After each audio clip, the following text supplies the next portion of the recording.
Hey guys, Nick here.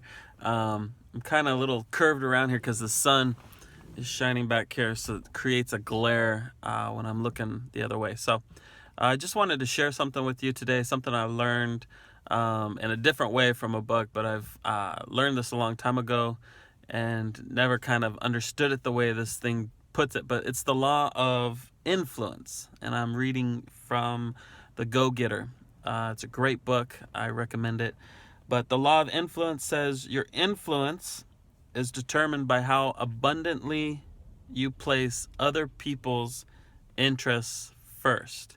And so I've never heard it kind of put that way, but I've always learned a long time ago, I did a lot of church planting, and I had a good example of how to create a church. And I'm not talking about starting a new church like nowadays. Most people start a new church by grabbing people from other churches or joining another church and saying you're starting a new church. And this is totally different. This is starting from zero and, putting in the work and the effort. And it was a lot of work and a lot of giving.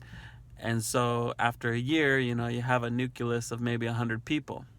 And it takes like 7 months to get like 20 people, and then it just kind of takes off. But anyways, that was the history of where kind of I learned this idea of putting other people's interests in front. You're not going to see a huge return at the beginning. So with anything, success or gaining influence in whatever sphere that you are, keep this in mind, this idea that if you are trying to have you guys heard the saying like even Steven, or you owe me one, or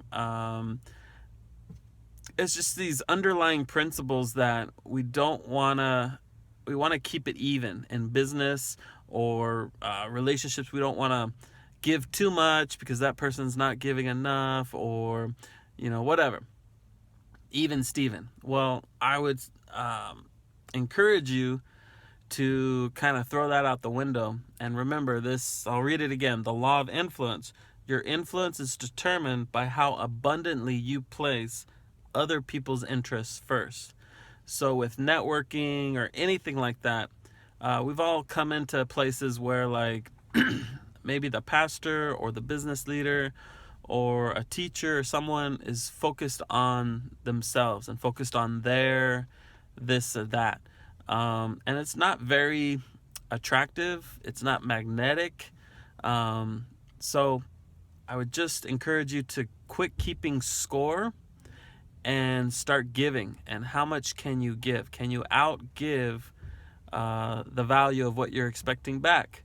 So I'm trying to think of a simple example of this, and I got to go back to my experience with like starting churches. So I would walk around and go door to door, and I would find companies that would give away like food, and I walk around and offer that food, and then I would offer my services to these people in this neighborhood where we were starting a church.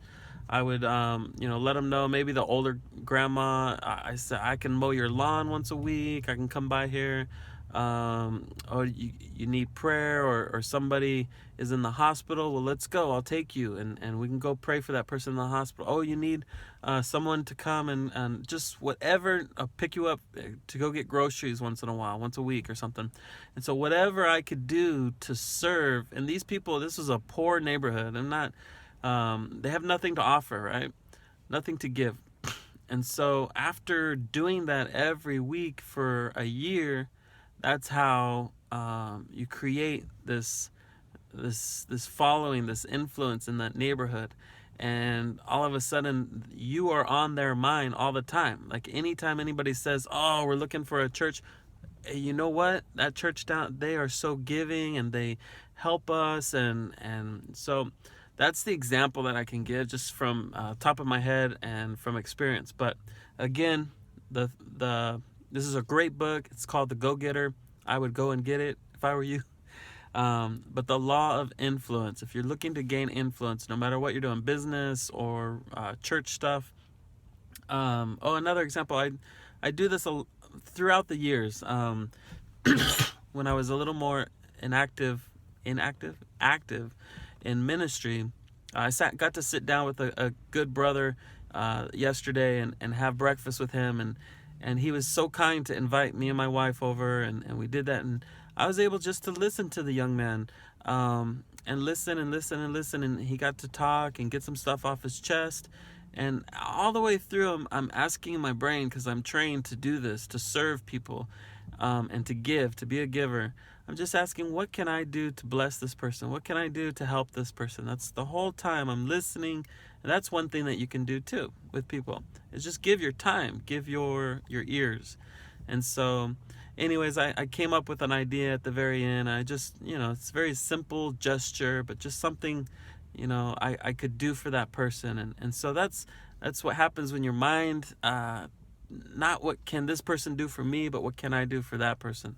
And so if you just do that every single time with every single person that you meet, you go into a restaurant and, is there any way that you can bless, that person? Compliments are free. Gratitude, you can leave a big tip, all that stuff. So anyways, just thought I would share that with you guys. I hope it gives you some value. Go out and get the book, The Go-Getter. It is by, let me see here. I don't remember. Bam. Bob Burg and John David Mann. It's called The Go-Giver. It puts everything really neat and easy to understand story. And so, all right, guys, love you. Adios.